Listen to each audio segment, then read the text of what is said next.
Hello and welcome everyone to Consilience 2021 session 3. For the past 2 days, we had really interesting conversation around competition law and tech. Now it's time to move to the second theme, that is legal tech startups. Today we have a very interesting panel on legal tech startups and the promising business prospects. So please do stick around. But today's moderator is Mr. Nikhil Karikal, who is the head of marketing in CrediWatch. He's a graduate of SLS Pune, and after that, he did his master's from Columbia University. He has also been associated with some leading newspapers, including The Hindu and The Mint. But before handing him the floor, I would like to remind you of quick housekeeping announcements. We have time. Some time reserved for the Q&A. So please feel free to use the Q&A portal below. Secondly, we will be sharing the feedback form in the end. So please make sure that you fill that because it is a prerequisite for you to get the attendance certificates. So without further ado, I would like to invite Mr. Kandikal to take the discussion forward. Thank you. Hi, am I audible? Thanks, Harshit. And thank you everyone for having us.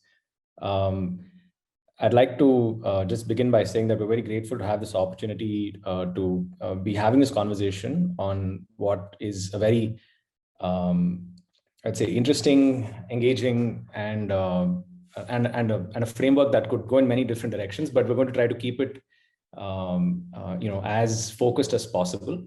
I've got with me a very eclectic panel, if I could use the term. We have, professionals doing all kinds of different things who've, changed avatars many times in the course of their professional journey, which is, I think, and that makes for the very interesting touch points that we can land on today. So I'm just going to bring up my screen here and share a few slides before we actually introduce the panel and get into the conversation. This is just to lay the groundwork. Is my screen visible?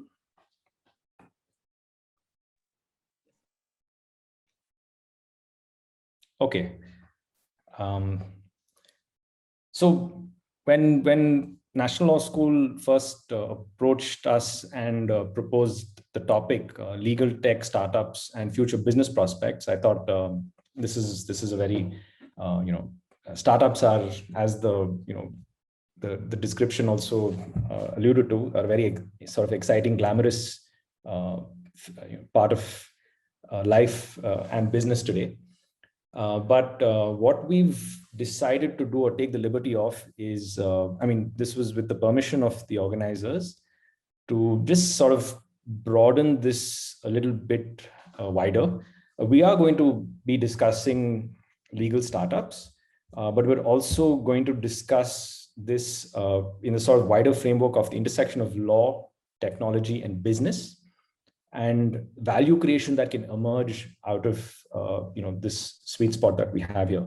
So we're going to talk about legal tech startups. We're also going to talk about business leaders or business leadership on the part of legal professionals or legally trained professionals. And we're also going to discuss how some of us can become change agents and ecosystem builders.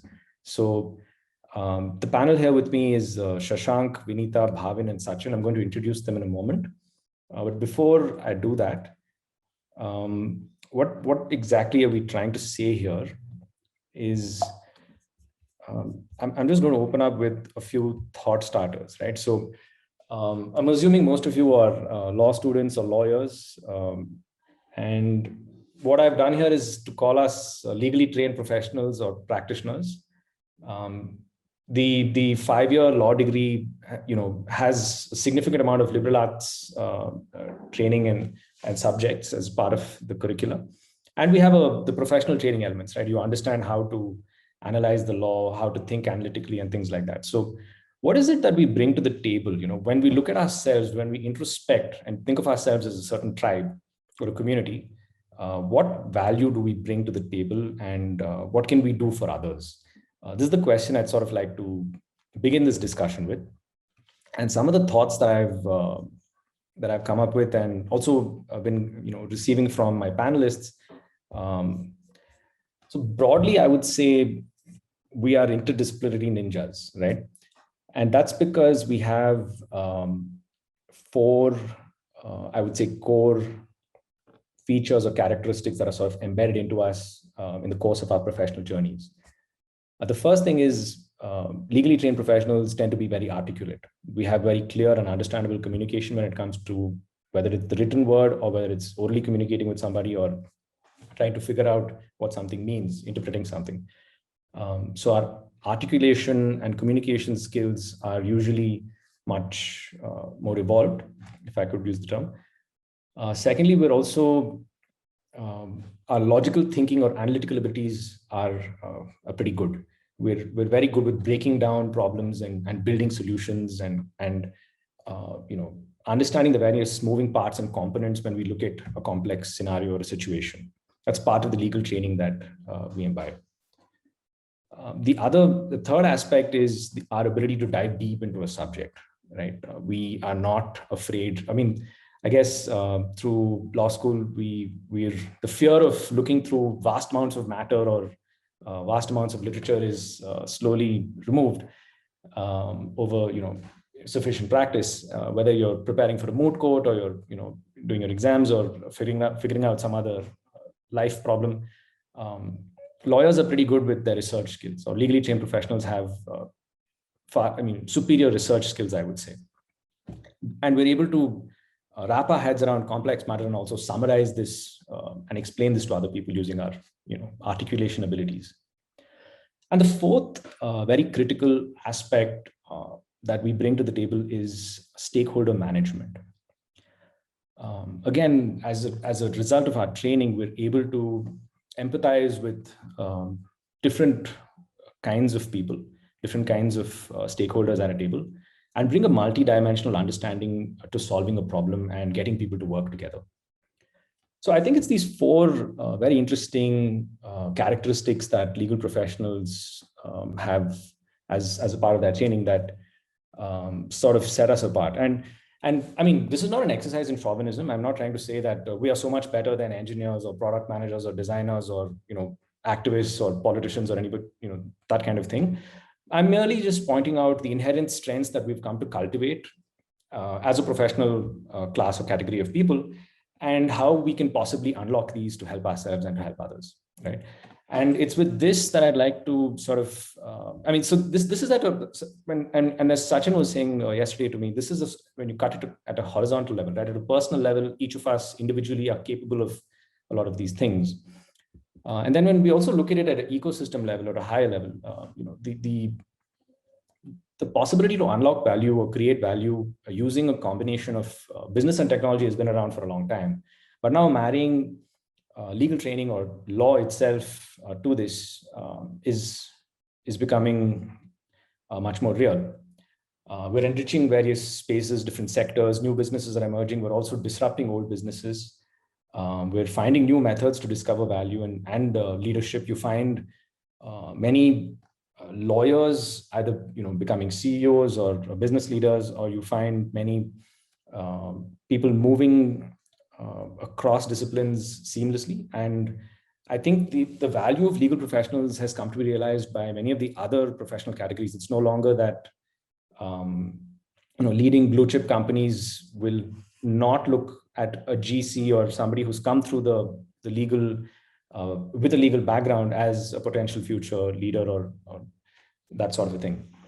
And the last thing is we also are inherently we have the ability to provide agency to people, to help people understand their value, their rights, and to also counsel with expertise, right? we're trained to give advice. And therefore, I think it's all of these things that we can do at an ecosystem level, at a higher level. And I think with that, with these thought starters, I'd like to just get into the panel itself. I'm not going to introduce myself. Harshit's already done that. So I'll quickly get into introducing Shashank. Shashank is the co-founder and CEO of Spotdraft. Previously, he was with White & Case and TTA. He has also worked as the head of customer experience and innovation at Rupee Power.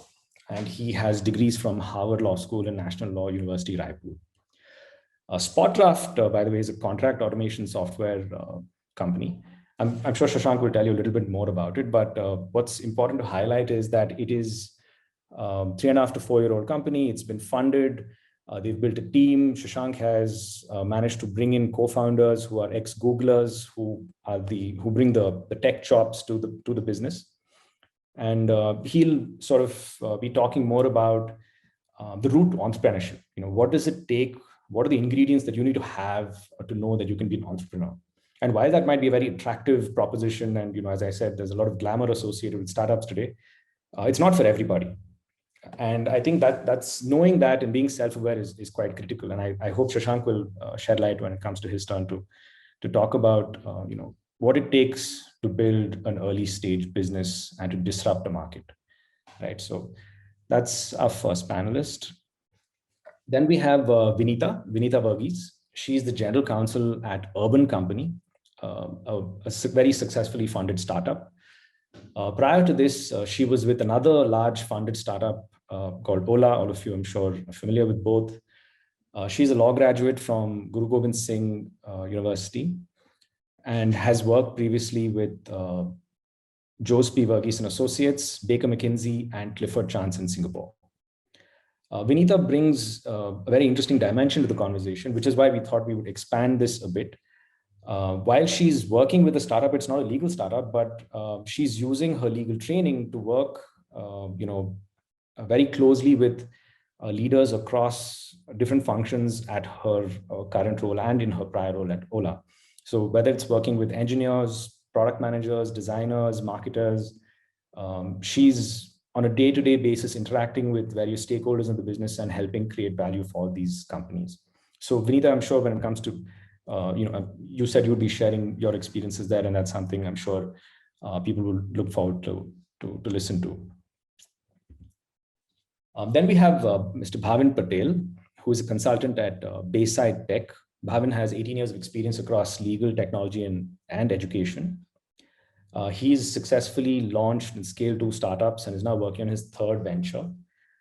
He's worked at the legal departments at ITC and Edify, and law firms like BSK Legal and Aureus Law Partners. And he's a graduate of the National Law School of the class of 2002. And what he's not mentioned here is that he's also a theater actor.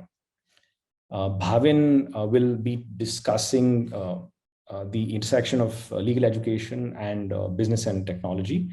But he'll also be if you have questions about whether you need to learn how to code or whether lawyers, what is the possibility of being able to solve a legal problem with the application of code or Boolean algebra? These are the kind of questions that Bhavin has been thinking deeply about and has also been teaching courses on. So that's something that we can look forward to when we hear from him. And finally, we have Sachin Malhan, who is the co-founder of Agami. He's also the co-founder and CEO of HumLab India.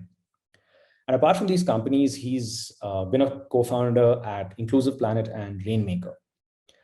Sachin also happens to be an alumni of the NLSIU in Bangalore, of same class as Bhavin. And he's served in several key positions, including formerly as the executive director at Ashoka Changemakers in the US. So Sachin brings the big picture thinking to the table.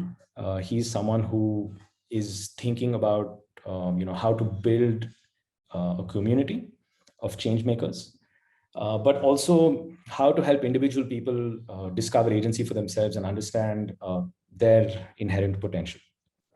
Right. So that's something that Sachin's going to do. And I think with that introduction, what I'd like to do is open it up to the panelists themselves. And I think we're going to have Sachin going first. So Sachin, if I could hand over to you, and I hope I've done justice in my introduction. If I have left anything out, please feel free to bring that in.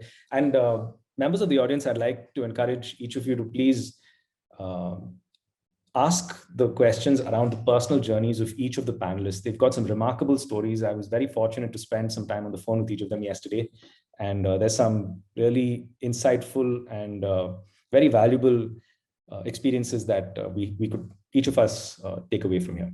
So Sachin, with that, over to you. Thank you, Nikhil. Thank you so much for the warm introductions and setting the context. Yeah, and it's a real privilege to be here and to be with this group that I have interacted with before and I worked with before in most cases. So it's just great to be with this group of people. I think Nikhil mentioned something about the journey so far. And I feel like the journey, it really is critical, right? Because when the way we work in life is that we don't even know it, but we keep integrating the threads. The different experiences we have, they ultimately become a part of who we are, and they shape the way we see the world, we see our work. And, one thing is to reflect back on that.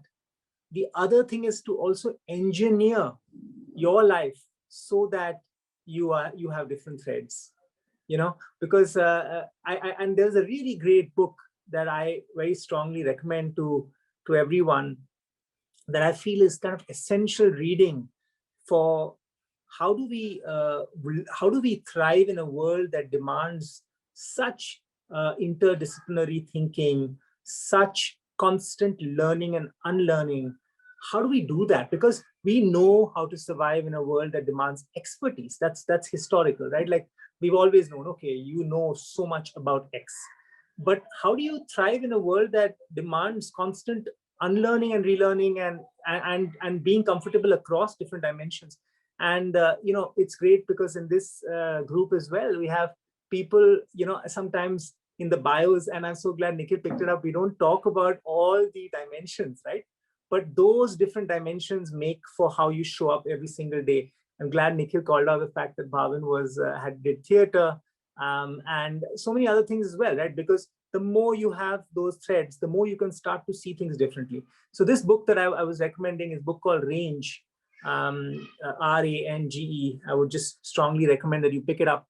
And really, it creates a kind of blueprint for the kind of mind we need to develop to thrive in this age, And as I speak a little bit more about my own journey and the legal tech environment that this conversation is so much about, I think that none of it would be remotely possible if I hadn't acquired all those diverse experiences.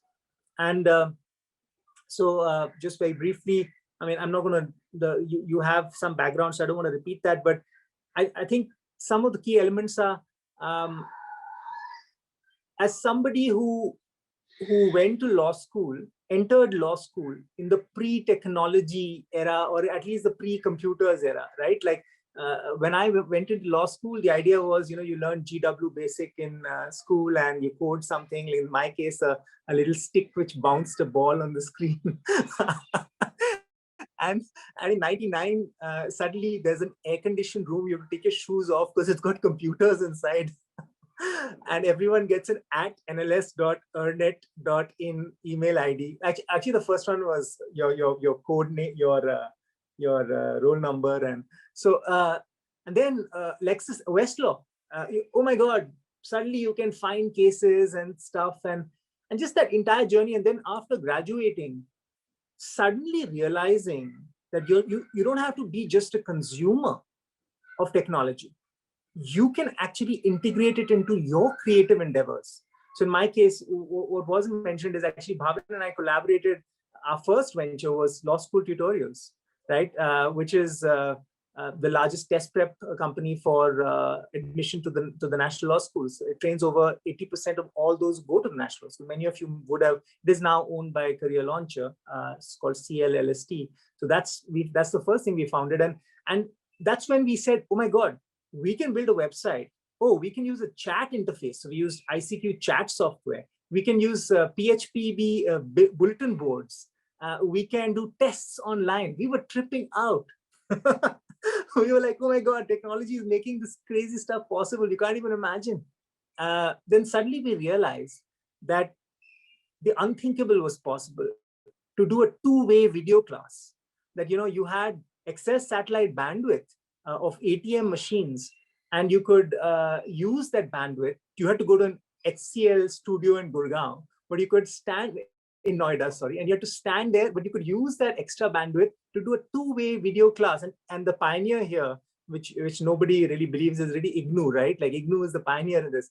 But the point is, there was this time between 99 to 2005 when technology was, where we were in the first phase of being creators with technology. We shifted from consumers and we could be creators. And since then, the journey that has happened now to mobile and today, the age we are in, which is that the sophistication of the systems that exist is that are right upon us, is so profound. It's not just information management. It borders on intelligence. It borders on things being done that could never be imagined before. And going through that journey and seeing it, you know what it does, and I'm going to use a word that Nikhil used, which is it gives you agency. It starts to make you feel that you have a choice. The choice is to stand back and to kind of say, okay, I use all this awesome stuff. And one slightly evolved version of that is I use all this, I know more awesome stuff than the next person, versus I can shape what that stuff is. I can play with it. I can relate to it. I know its underlying thought process. It's not a black box to me. So I feel that we are at a very interesting stage where I don't think from the legal perspective, any of us can afford to say, that's technology. I can use it, but I don't need to know it. I don't think we can afford to do that, because too much is going into it. And if it becomes a black box and you don't know what is going into it, you surrender agency. You don't actually take agency, you surrender agency. So we are in a very interesting phase, but all those experiences for me, the experience of being an entrepreneur, working with young people, seeing the aspirations of young people, and then, as Nikhil mentioned, and even there was an experience I had where for 3 years I worked with young, visually impaired internet users, and had the experience of what was it like. Our vision, our idea was that we're going to create a technology that is going to allow for any visually impaired computer user to share an audiobook. Almost like, I don't know if you, I mean, it's way before most of your times, but there used to be something called Napster, right? And the idea was, we were greatly inspired by Napster, and we said we're going to create a Napster for visually impaired people, like so that they can share their personal collections of audiobooks, because the mothers and the fathers and the uncles had created these precious collections of audiobooks for all the visually impaired people, saying, let me record these books for you. And we said, let them just share we don't need to create one central library in Delhi. See, this is the difference, right? The way the world has changed is, instead of everything being top down, okay, there's going to be the central repository, there's going to be this initiative. It's really citizens taking it back. We can develop solutions, right? And and the best part was, we had this hypothesis, and this is a little bit of Shashank will relate to this. We had a very clear hypothesis. We were convinced that blind users everywhere would die for such a library. And when they actually started using it, they were least interested in sharing the books. They were more interested in the chat. So this is the other realization, right? Like, you have all your khayali palav, as they say up north, that, this is another learning for startup, for entrepreneurship, right? Which is, just get out of your headspace and get out there and learn and see what people really want, right? And that's empathy. What do people want? And to recognize it. You may have a vision, but that vision is going to meet the reality of where the world is at and where people you're creating for is at. And that I think is another big learning that I had. And finally, the exposure of seeing beyond my own role as a product or a service entrepreneur, creating a product or service, and trying to think, what does it take to build a field? What does it take to build an ecosystem? Like, because we assume that startup entrepreneurs are like iron men or iron women, and they can literally create in any environment. And that is just not true. yes, they are usually one of the biggest attributes is resilience and persistence. It's not some explosive genius. It's resilience, persistence, ability to stay plugged in and learn. But it's that much harder when they're in an ecosystem that doesn't support that. When they're in an ecosystem where you get asked more, why questions than why not questions, right? Where funding is scarce, where basic goods like access to data, access to certain core technology is just not there. The assumption is you figure it out on your own. And that is another thing that, especially when I was in the US with Ashoka, which is got an Indian name, but it's actually a global organization inspired by India in many ways. That realization that entrepreneurship thrives when you create the right conditions, and what would it take to create the right conditions for entrepreneurship in law and justice to thrive? So that's what, that brings me to the current experience. And for the last few years now, a few of us have been really working very closely on what does it take to develop a supportive ecosystem for entrepreneurship, widespread entrepreneurship, anybody entrepreneuring in law and justice. That's really been the crossroads where I'm sitting. So naturally end up talking a lot to startup entrepreneurs, ending up celebrating a lot of more seasoned entrepreneurs, Shashank and others, ending up talking to a lot of people who were trying to get to see that, hey, this is an area worth investing in. Hey, this is an area worth committing your network to, or even the government for that matter. And change happens in mysterious ways. Change, let me just say this, change rarely happens with a white paper, or like a policy brief, like, hey, this is what it should be. Now, who's going to do it? Very often there's this, again, and we should be careful because, Nikhil, you said it fantastically when you said that law school gives you so many skills, but it also does one other thing. Sometimes there's a sense that you can shoot arrows from a document that they are going to result in something, or from your head. And the fact of the matter is there's a messiness of a maker spirit of building something, seeing it be absolutely decimated and seeing it be pointless and then rebuilding and then finding constant uncertainty and yet thriving in that. And that is a capability I think it's very important to expose even law students to.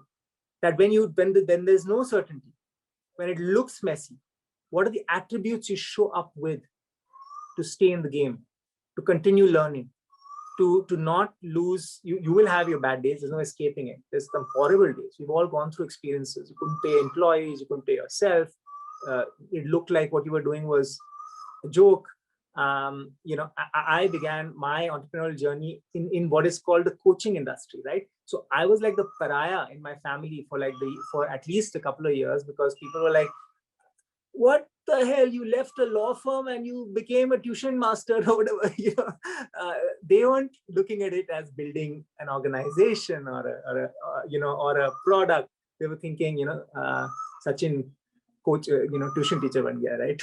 So the thing is that the fact of the matter is you have to develop this mindset of staying in it and staying true to your vision and knowing where your sources of inspiration. For me, it was always the young 15, 16-year-olds, 17-year-olds who aspired. The things I always remember is I say at the end of it all, you look back at the human experiences of what you've created, and that's what the beautiful thing about entrepreneurship is, create so many human experiences.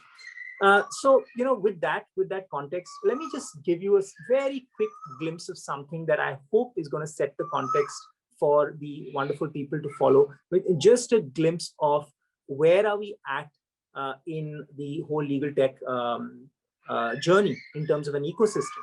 And I hope that each one of you can then plot and see, what Shashank goes on to say, where that links up. When Bhavin talks about, what he's doing, where that links up. I hope it becomes, or where Vinita talks about her experience as a GC inside a fast-growing technology company, where does that show up? So I hope it will just set the groundwork. So just 5 quick slides I wanted to share just to show you that. And and I will share them. I'll share a link separately, so don't feel too concerned about not getting all the information. Quick question, Harshit, can you see this? Can you see the screen? Yes, sir, clearly. Okay, great. So, first thing is we get approached a lot by people wanting to work in legal tech. And there is this tendency when people come and say, I want to work in legal tech, they tend to focus on law firms, legal practitioners. That's that first white bucket there. And below that, companies, right? And they're looking at research and workflows, workflow as in how practitioners actually work or how law firms actually work, or due diligence, or even admin. And if it's companies, then it's contracts, admin, ODR is online dispute resolution, or case management. These are the things that people tend to, kind of come and really want to have a conversation. This is because there's a strong European and American sort of hangover around what legal tech is. So there's a tendency to say, okay, is there an opportunity to do legal tech? This is what legal tech is, and can I work in this? But my one little thing is, this is maybe a 10 million people conversation, and legal tech is just much more. And that's why sometimes we use the term legal tech / justice tech, right? Because you're talking not just about its applications to the law firms and practitioners, which are wonderful and which could be transformative, or companies, but also citizens, transforming legal services for citizens, fundamental legal literacy, small business, government, digital courts, lok adalats, managing entitlements, grievances. So when you start to look at it as the full scope of legal tech and justice tech, suddenly you're talking 1 billion, right? There's no reason why it can't be more. And then you realize that that is the full scale of what this landscape can be. And that perspective shift is important because it throws up opportunities. We aren't always seeing the opportunity fully, but if we recognize that's the full scope of it, then we have the possibility to be that much more creative, right? So that's the first perspective shift that's really important, that there is a big game here that's much bigger than just serving the corporate industry. Where do the things stand? Where is legal tech in its current state? Some bucketing that I do, again, not 100%. We can discuss a few things here or there. Some of the buckets are what's in the idea stage, which is still very early, not yet proven. What's proof of concept? What's at proof of concept? Proven, this works, it creates value. And what's growing in terms of past proof of concept, and now just sort of building a full-fledged organization to service that. And I've kind of tried to bucket things, for instance, on the idea side, the idea that you can have a chatbot or an interface, even a voice-driven interface that answers legal questions, basic legal inquiries. A lot of work has been done, creative work there.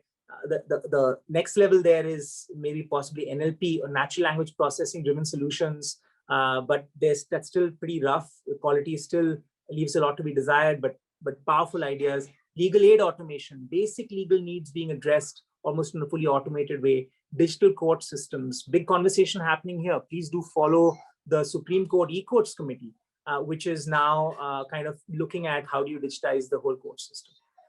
Legal tech marketplaces, not legal services marketplaces, but even legal tech marketplaces where you can find the technology that can be most useful to your needs.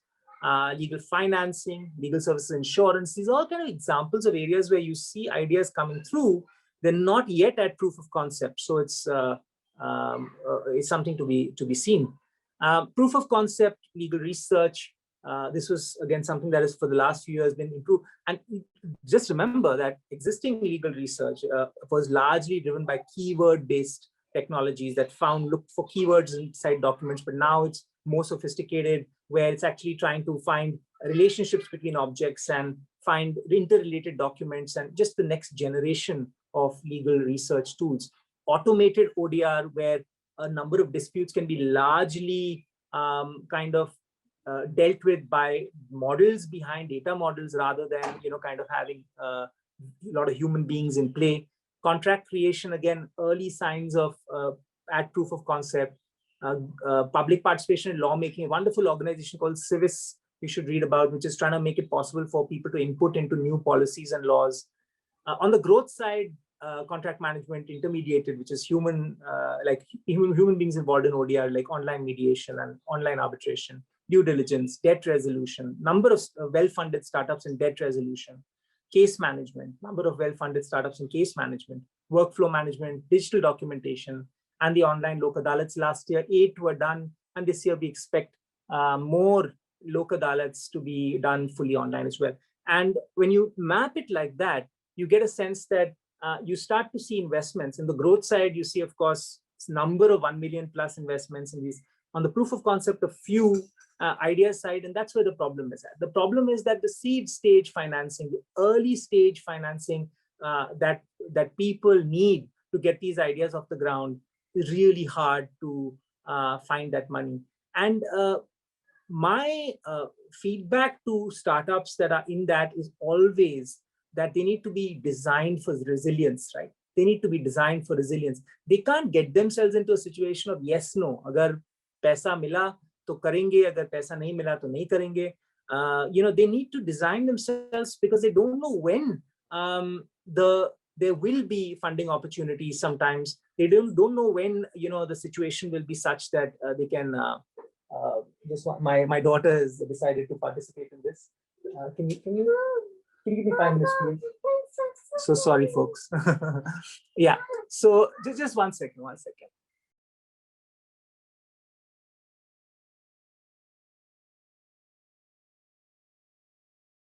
Sorry, folks. This is Saturday. What happens when you have a kid at home? But so I think the challenge is seed stage financing, where, of course, and we are advised to a lot of the startups is always that how do you make sure that that you may need to keep going for longer before you get meaningful financing, and you may need to change your idea quite a bit as well. So this is a little bit of learning that I think becomes absolutely critical when you're looking at the landscape. I think what's driving a lot of the growth in this area is, and I've tried to combine different things, data, technology, innovation culture, which is, independent of data and technology, this idea that we can create solutions, that we can be makers, that we can be entrepreneurs. And finally at the center, just changing expectations, right? Just seeing a burst of new demands, whether it's businesses demanding differently, whether it's consumers demanding differently. Just for instance, like, to quote someone who, when we were having a conversation on online dispute resolution, someone saying, look, I am ordering something from Dunzo. Dunzo is a delivery service, very well-known delivery service. You can get anything sent from point A to point B or buy something. Usually I get it in an hour and a half. I'm not going to wait for like 40 days for some dispute that is going to be resolved. Like, if I have a problem, I want a quick solution. So the fact that your expectation around the service is changing is also driving a change around resolution. And I'm sure that Vinita will talk about this, like, are consumers really ready to wait for formal systems, or does that immediately result in an erosion of trust and they want a new system to deal with any problems that they may have with the company? So just, I think this combination of things, data, technology, innovation culture, changing expectations, is really transforming, is really what is driving this burst of new ideas. And how do we get there? How do we actually, kind of move in this direction? And, I've put down some building blocks, and red is the areas where much more effort needs to be made. Green is where things are at least moving fairly quickly, and yellow is sort of like half-half, right? So green, there are lots of problems to solve. There's mentorship out there that is available. The reds, interdisciplinary. I agree that law is fundamentally interdisciplinary, but there's a big problem with the law schools, right? They're not a part of a multidisciplinary university. They're not a part of law school is not next to engineering college. So you can't just walk across, right? And that's a bit of a problem, I feel, because people struggle to find technical co-founders or technology help, and technologists struggle to connect with the lawyers, and we are seeing those issues. Capital, as I mentioned at the really early stage, is there even an industry in law? Like, what is legal tech? Will it really work in India? Too many problems. So capital is an issue, especially at those idea stage things that we're talking. Open technology. There is a lot of publicly open technology, out of Google and US and Europe. But are we developing publicly available open software solutions that people can build on and then get much quicker to their end goals or to the ultimate service? And that's an area where I think a lot more work needs to be done. Data as well, people are figuring it out, how to get data, whether it's judgments, whether it's court records, whether it is, property titles, whatever data they need, they're figuring out how to get it, but it's not easy. Court systems, for instance, very often have captchas that prevent that information from being used in a very seamless way. So some of the building blocks are in place, some not, but I mean, for us, we see that as an opportunity and a challenge, right? And on the open technology and available data side, Agami, the organization that I'm with, is doing that, which is what we're trying to do is turn the creation of this open technology and this access to data as an incredible opportunity to engage students, to engage entrepreneurs, to engage multiple stakeholders and say, look, we're not in the US, where in the US, very often you have a lot of institutions and universities that play this middle role. They develop public goods, they develop openly available systems. But in India, we're struggling to see that. So who's going to be developing these openly available resources? How are we going to, so that others can build on top of it? Otherwise, everyone starts from the ground. So how do we kind of get there? And that's the bracket represents those areas. In fact, I can mention that, we've already kicked off something called the Summer of Data series, where students can participate in creating very critical data sets, as well as in creating, this is a collaboration with a center, the National Law School, the new Law and Technology Center, with an organization called Step and ThoughtWorks.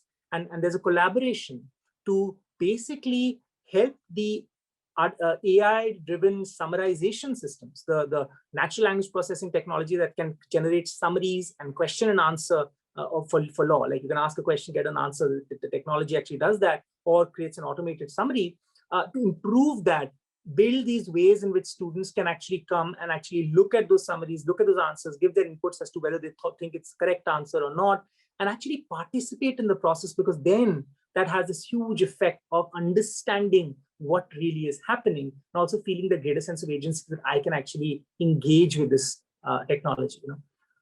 Finally, just to get much more, you can get on to agami.in. The Agamiscape 2020 is out. It's basically an index of all the innovation in law and justice that is happening. And you can download that, it's a PDF, and kind of see across all areas: entitlements, dispute resolution, contract automation, document automation, court practice. What is the current state of innovation? Do take a look at that if you get the time. That is our intent, which is how do we enable learning, innovation, changing all together. And I'm super happy to kind of dive into any of these elements in more detail at the end, once we've heard the rest of the wonderful people in this panel. So yeah. Thanks for that, Sachin. It was very insightful. And I'm sure there's already some questions that have come up. I'm just going to request everyone, if you do have questions, feel free to put them down on the chat box on the Q&A part, but we'll come to those in a bit. Right now, we're going to hear from Shashank, and he's going to share a few slides and tell us about what it's like to be in the legal tech startup scene, what it means to be a founder, and what it means to be funded, and how do you balance different stakeholder interests, including your investors and your employees, and attracting co-founders and all of that stuff. So Shashank, over to you. Thanks for that, Nikhil. And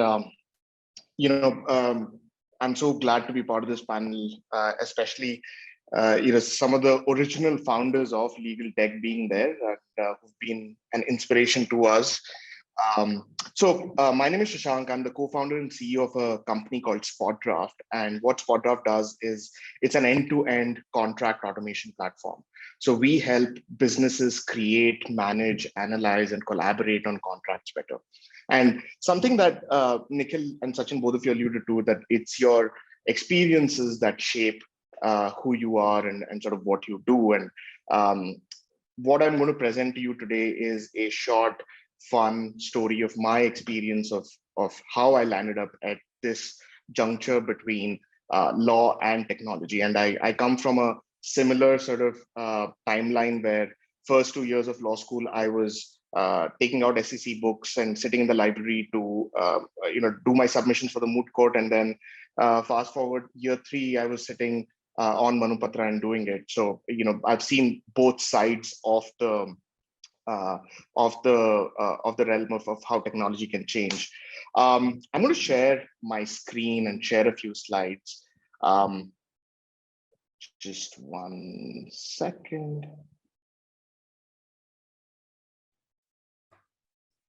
Let me know once you're able to. Yeah, Shashank, we can see your screen. Awesome, great.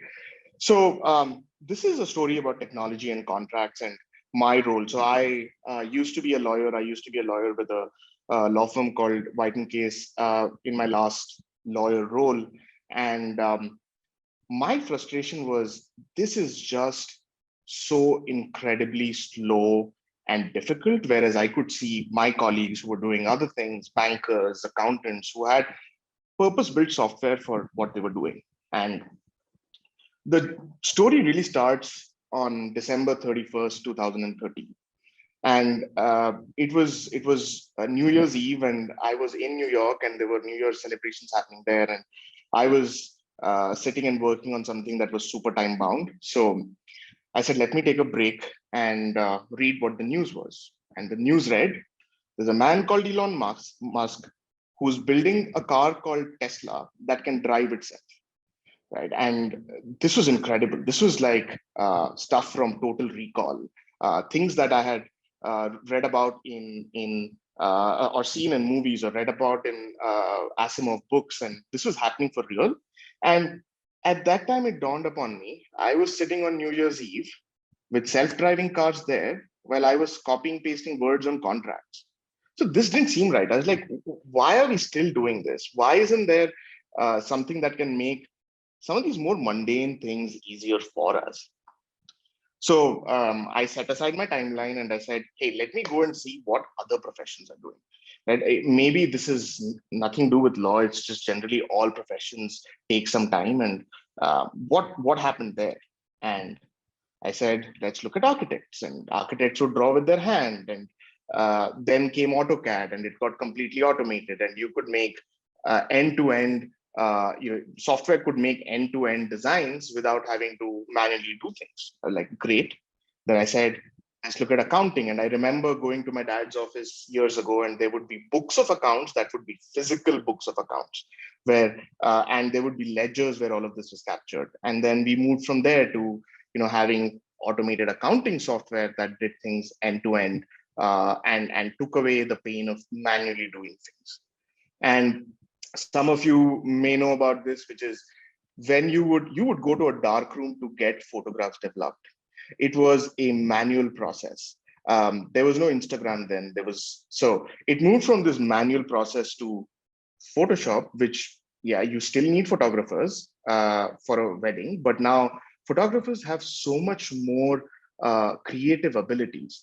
They don't need to manually do things or hope that the photograph got developed and eyes are not closed when the photograph was taken. Now, we went through the shift from being manual to complete automation. And with photography today, you and I can take a selfie on Instagram, put a filter, and the power of photography is with each one of us. And earlier it was a manual process. So what about us lawyers? What happened there? So I saw that there was a patch to Microsoft Word in 1993, and it was called track changes. That was the year when people went from sending emails, sending faxes, to sending emails in track changes. And that changed. And fast forward 28 years, we still have lawyers send emails and track changes. And really went back to first year of law school. The first line of my notes, I still have them, was, what is law? And they said, law is code. And what is the code? They said, that is the law that you need to follow. So law is code, code is law. How do we bring all of this together? I started talking to my friends and people who were passionate about taking law to the common man and trying to figure out how do we merge the two. And we were trying to find out a way that You execute code, you execute contracts. You execute a code with mistakes, it's a bug, you fix it. You execute a contract with mistakes, that is a potential litigation. So how do you execute contracts the same way as you execute code, bug free? And if you look at it, if you ask who is a lawyer, one of the things is lawyers are like programmers. They write in track changes, but they write fairly structured content for an outcome. And it also lists down what happens when things go wrong. Things that you typically see in code. And I don't use this very loosely. Law is code, code is law. And I was at a Diwali party in 2014, and I met two of my co-founders there. Both of them were ex-Googlers in New York, and they said, "Listen, we work with DMCA takedown requests, and trust me, there is a lot of similarity. You call it event-driven callbacks, and you write it as in the event of a breach. You call it exception handling in code. You call it notwithstanding. It's a non-obstante clause. It's GitHub for us, track changes for you. Our shared libraries are your boilerplates. Our compilation is you doing agreement review. Config files are just term sheets. And there is a lot of similarity between how code is written and how contracts are written. And there's a way we can put this together in an end-to-end platform. And that really, what we saw there was the way contracts were dealt with was manual, it was expensive, it was fraught with potential errors, and it was really in these different silos that you see on the left. And our journey was taking all of these different aspects of managing contracts and putting it into one single streamlined bucket so that you can manage your contracts better. You do things that you actually went to law school to do, and not try to control F and locate the right document or file it at the right place or chase around for signatures, things that really machine should take over. So the idea behind Spotdraft and is, if tomorrow we go and ask, would you manually review a contract? The answer should be, no, I would rather use Spotdraft. So that's Spotdraft at 30,000 feet. And more than that, my journey of going from being a lawyer in a law firm, trying to, experiencing some of the challenges with using systems that were really not purpose-built. Word is not built for lawyers. We just use it, and how to build something that's purpose-built for lawyers to make the lives of lawyers easier. And came back to India and started Spotdraft, and I'm happy to talk about that in detail over the Q&As. That's me. Thank you, Nikhil. Over to you. Hey, thanks for that, Shashank. Very interesting to hear your journey, and also thank you for sharing a little bit about how Spotdraft actually works and what's the problem it's looking to solve, and how you came upon the idea to start building out a platform and a product. So we'll very quickly move over to Vinita Varghese. Vinita, as I mentioned, is the GC of Urban Company. She's also been with Ola in her previous role, and has been a former corporate lawyer in Singapore with Baker McKinsey and Clifford Chance. And Vinita, I know you're not going to be showing slides, but if you could please talk to us about your journey and share your thoughts on whatever you've heard so far. No, sure. Thank you, Nikhil, and apologies for not having slides prepared for this, but you have to bear with me. I think what Sachin and Shashank have already spoken about will kind of tie into what I will try and explain. A little bit unique compared to the both of them, where I have retained the vanilla route of being a lawyer, and unfortunately or fortunately now constantly butt my head against technology. Either I'm wanting it or I'm fighting against it. So all of these aspects have come into play, and this is evident in private practice, more so in an in-house role which I'm doing today. However, even in private practice, when I'm talking to my clients, to my of course, my lawyers, I really appreciate lawyers and my counsels who understand my technology, who do not have to be handheld through the process, and are kind of familiar how platforms now work. We are very far away from the days of getting e-signatures and looking at wet documents. We're at a stage where everything that we do in our daily lives, the interaction is tremendous. And the future of I mean, if I can just close up the questions that we have on the concept note about where we are going with tech in the international space and startups, I can throw a little color from my point of view, a very limited one, of course, is that I see startups expanding, lawyers finding room in spaces where need comes up. COVID has opened up these doors of what we just hadn't thought about before. And that's not just happening from a startups place, but from lawyers and the legal space. My hands got tied at so many different levels while trying to do my job now, which now I quickly have answers to. Things that Shashank is doing has changed my world from the point of contracting, for instance. And when we look at, and I know this question comes up quite often, whether we become redundant as lawyers if technology comes in and the reliance on technology goes up. There are various kinds of approaches you can take to how we look at law and the practice of law. There's the daily, day in and out, control F's, double space checks, which is mind numbing. There is value addition, there is advisory work, which cannot at any point in time be done by technology. It could be assisted. I'm sure we'll get to the discussion on what IBM is doing with Ross at some point. And then, of course, there's the innovative thinkers and the creative thinkers. Can the grunt work be done away with? Sure. Does it give you room to look at what more you can do as lawyers than do proofreading? Absolutely. The plugins that we've seen while we've evolved with technology, from a simple Microsoft Word document, being able to do def checks for me, the macros that we introduced saved about 4 hours of my time. I could spend time as a junior reading that document as opposed to doing a templatized task and understanding what that document meant. So that flow only, I think, empowers young lawyers to do the right things with their time, to do the right things with their knowledge. Whether we'll become redundant is so far down the line. We are in fact a couple of decades behind when it comes to how evolved our legal systems and practices are. But technology is certainly at par with how global players are. So there's a gap there between where law is and where tech is, which is going to get plugged not only by the lovely panelists we have today who've stepped into that role, but by us, people like me who are on the other end of the transaction and of the equation, who are looking at help me out. And therefore not just enable my peers, but give windows of opportunity to young entrepreneurs who are lawyers, but can see these gaps and identify them.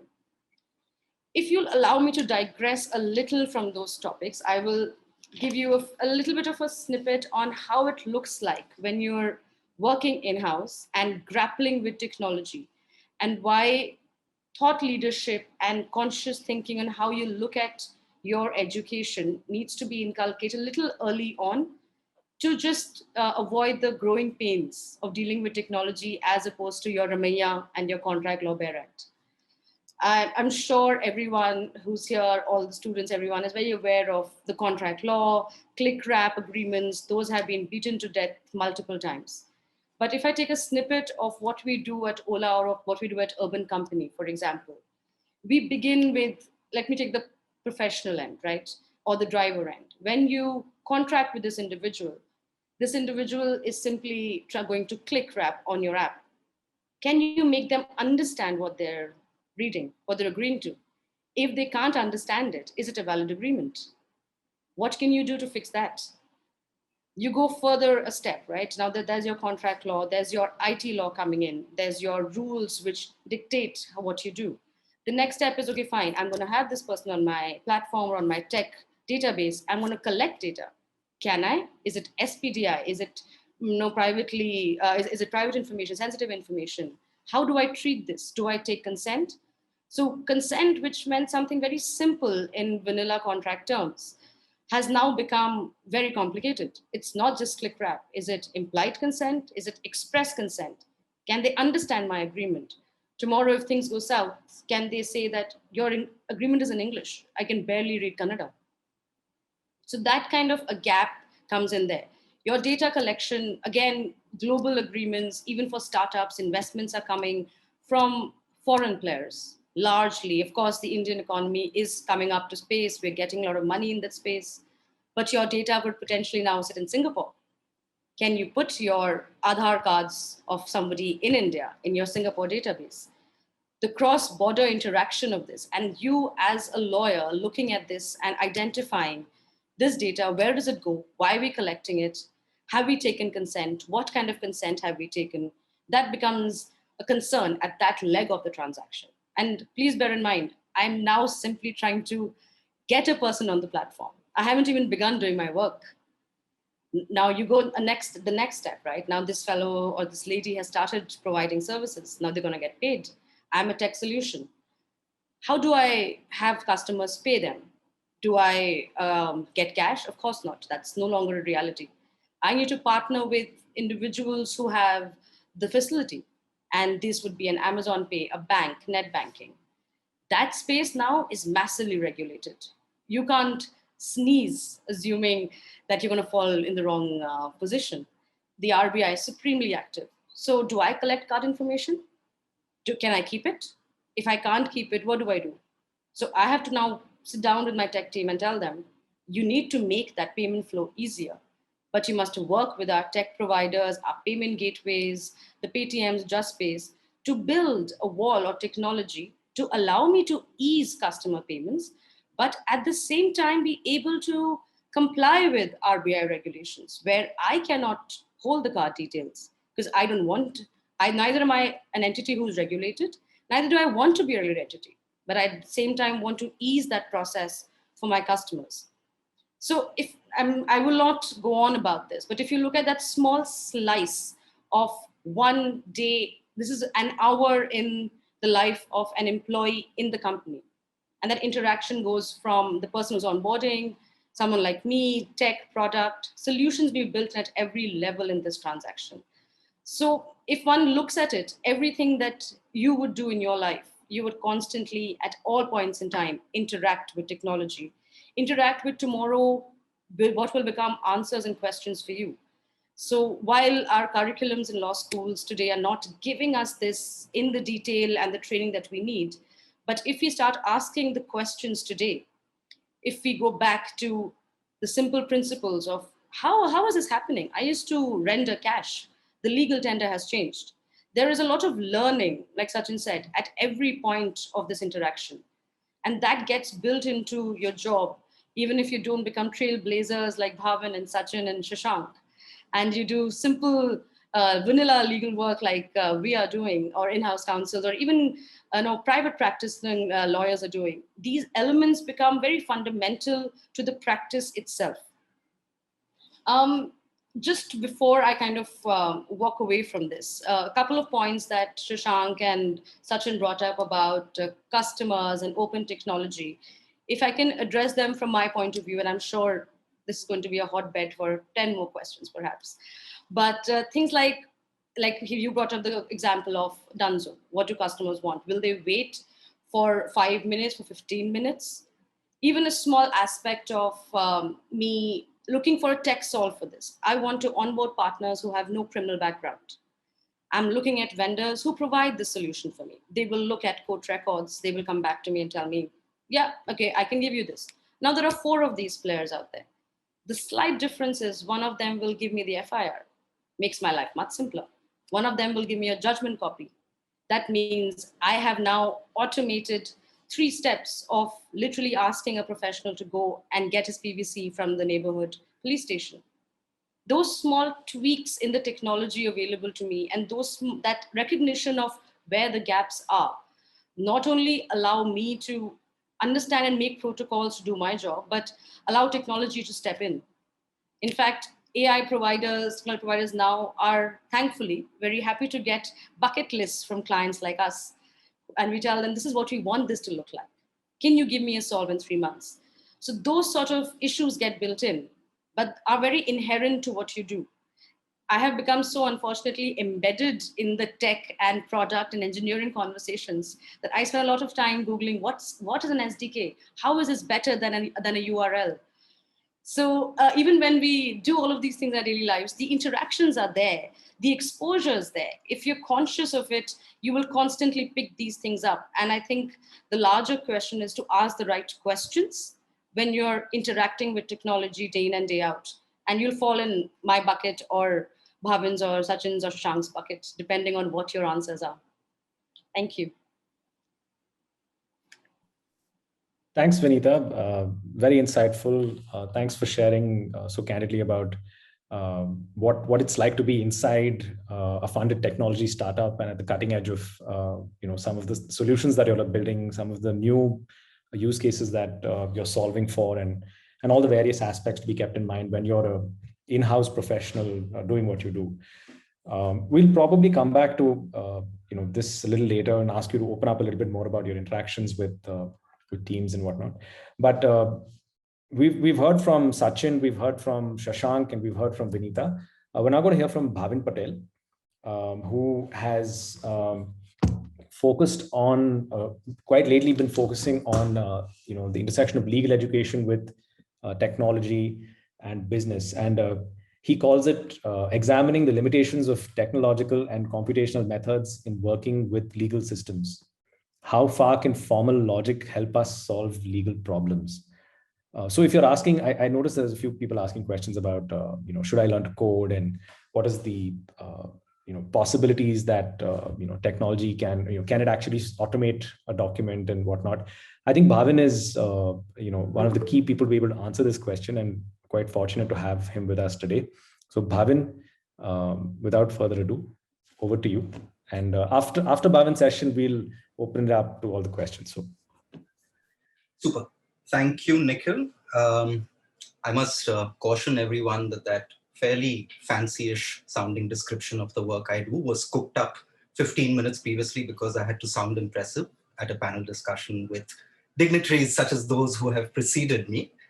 That said, very luckily, there are several statements that the other speakers have made, which I'm going to try and pick up and synthesize. They feed into what I'm going to talk about, but I just want to quickly answer a couple of questions I've been noticing in the chat. Should lawyers know how to code? The answer is yes. Can I elaborate on that? Here's the elaboration. Yes, yes, yes, yes, yes.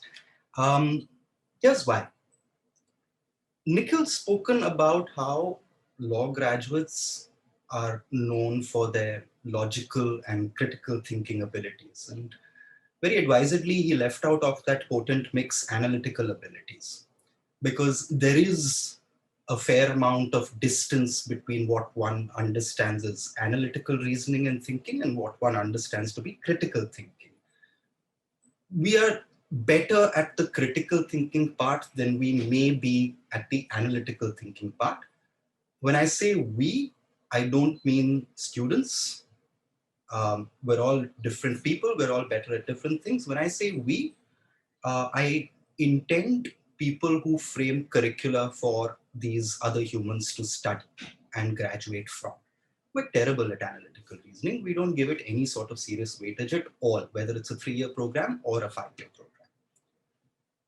Why is there such a divergence between the sort of people who might work with code, the sort of people who are able to create those macros, the sort of people who are able to create those self-driving cars, etc., and the rest of us who have studied law or are interested in the law, etc.? Why is there what Vinita described as a gap between the worlds of law and technology? And certainly, I think one of the core questions that I am attempting to answer is along the lines of what Shashank had mentioned, which is that, hey, here's one system, here's another. Look, there are so many similarities between them. Is similarity sameness? Right? I used to believe very strongly that at least in these two fields, similarity was sameness. Contracts are text, code is text. One flows from top to bottom, one flows from top to bottom. There are conditionalities. Drafting errors can lead to loops. Coding errors can lead to loops. Infinite regression can occur in both of these areas. And so therefore, there is room for exploitation. Certainly there is, and I agree with that. But perhaps I'm on the more optimistic side of the world on that front, in believing that there are similarities. What Spotdraft is doing is a shining example of why lawyers should learn to code. and how it can help you. So I think that's pretty much a no-brainer. How can you do it if your curriculum does not permit it? You have an internet connection, you have a laptop. It's up to you whether you decide to use it for Netflix or take a course on Coursera, Udemy, etc. If, like me, you prefer to learn from books, there are fantastic books that you can pick up that will teach you how to code. So what are you waiting for? That said, at some point, you've got to start asking the question, just because there are similarities between two systems, is it right to say that we can break down everything in law and work with law by applying the methods that we see in the world of technology and computing?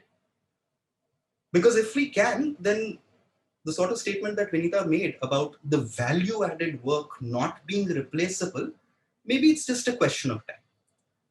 On the other extreme, you'll find people who say that, look, saying that just because two systems are similar doesn't mean you can work with each of them using similar rules, because it's a little like saying, hey, let's play hockey, but we'll apply the rules of cricket.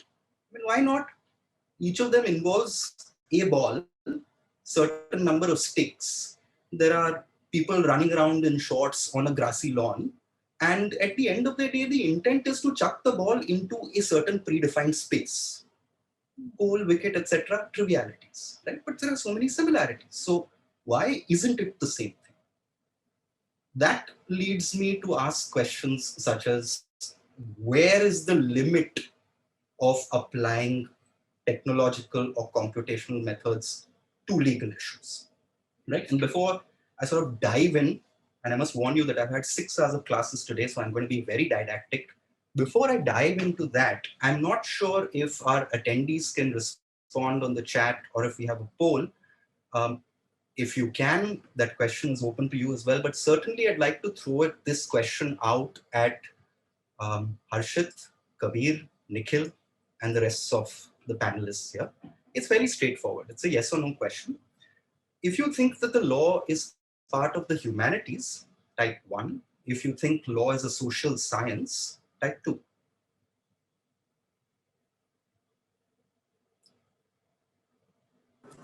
Okay. Okay. I would believe that it's part of both, because in terms of theorization, you use the humanities as your foundation for looking at the extreme cases you have to deal with when you draft the law. And similarly, you also look at the consequences in the aftermath of the application of the law. So I think this is the humanities aspect of it, and working with the data is, I think, a natural science or a social science in the way you look at it. You're currently in law school, Kabir? Yes, sir. Obviously, because I ask a yes/no question and you will find a way around that and give me an elaborate response. Brilliant. Great. Okay, I take your point, but just looking at the sort of responses that we've got up here now, it seems, reasonably evenly divided. So here we are, a group of experts on law and technology, and we're talking about how technology can interface with the law, yet we're not able to make up our mind whether the law is part of the humanities or the social sciences. How do we then approach this question of understanding the fundamental nature of these two systems? Sure, we don't understand the fundamental nature of technological systems because nobody taught us to code. It appears that we have a varying familiarity or varying ways of looking at what even the legal system is. Sachin mentioned how around 99 things started changing and suddenly we were able to become creators rather than just consumers of technological solutions. And yes, there was a massive set of changes that took place around that time.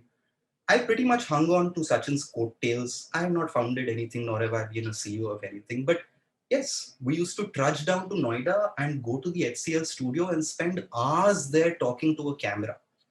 There wasn't even a screen where we could see other people responding, but we were able to use that VSAT aperture and we were able to deliver this at that point. Things did dramatically start changing around that time. But bear with me, I'll take about 10 to 15 minutes and I'll try and trace a little bit of history that goes way back, far beyond 1999. I'm going to try and put in front of you what my understanding of the way analytical thinking is applied in the technological world, where it's come from, how it got here, and whether it still makes sense, and if so, to what point it can help us work with the law, right? Certainly many things are possible. Where's the limit where these divergences will appear? Where are the gaps? So on and so forth, right?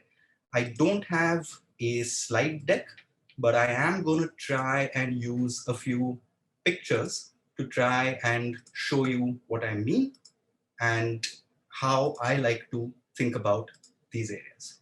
Right? So let's get going. We're talking about law, logic, limits, etc., all of that. We're talking about similarities between these two systems, where they start breaking down. Let's leave aside some of the more straightforward similarities, like the way in which code and contracts are both written, and perhaps take up something a little from left field, right? Why not? So I'm going to show you a couple of pictures first, and you tell me if you're familiar with them. This is an image that I assume at least those amongst you who like film may be familiar with, right? This is from a film called Rashomon. And spoiler alert, but what happens is there is in this story a murder and a rape. There are several different witness accounts of it, none of which is false, but each of which leads to a completely different conclusion, right? What does this tell us? I feel that the important thing to pick out from here is that when we're working with law, we occasionally mix up two entirely different concepts. There is something called truth and there is something called proof. As lawyers, we aren't concerned with truth at all because we have no way of arriving at it.